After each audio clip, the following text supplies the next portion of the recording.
Hi guys, something I don't understand about Nigel Farage is that he agrees to do interviews, but as soon as he's asked a question about Clacton, he gets upset. Now, the Reform UK leader and MP sat down with Victoria Derbyshire where the journalist asked him a question you couldn't put to pretty much any other MP.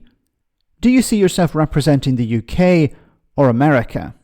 Farage then waffled on about the time he had spent in the US and how he doesn't think he would be appointed as an ambassador, but is still offering himself up as some sort of envoy. Have a listen. Do you see your role as representing the interests of the incoming Trump administration now? I'd like to avoid World War III. That's quite a big consideration for me. But the question is, do you see your role as representing them? No, my role is to represent people who voted for me here. My role, above all, is to protect British interests. Yes, I've spent half my life in America. I work for American companies.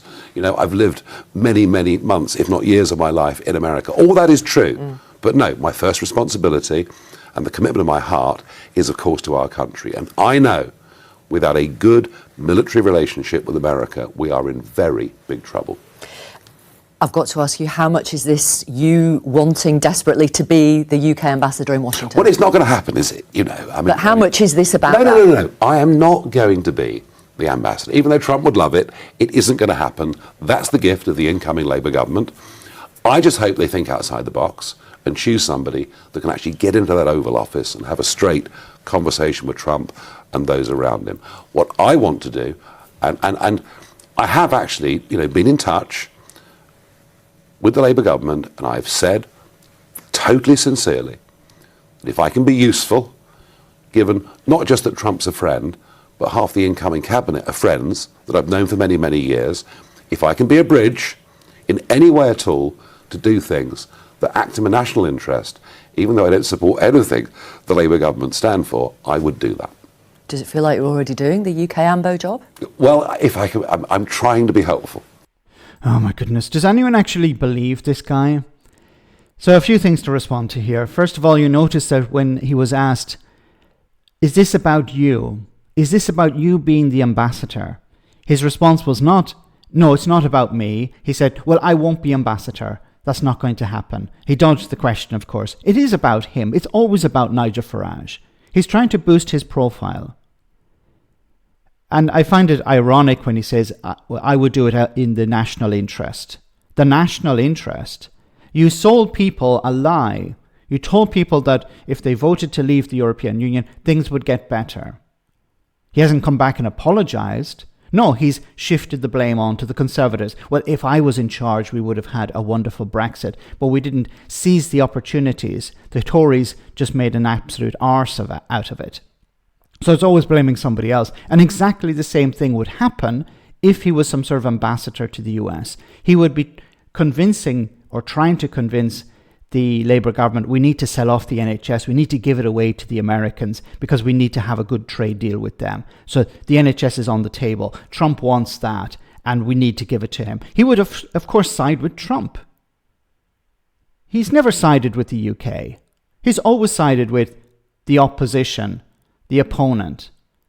He's not interested in the national interest, he's interested in his own interest.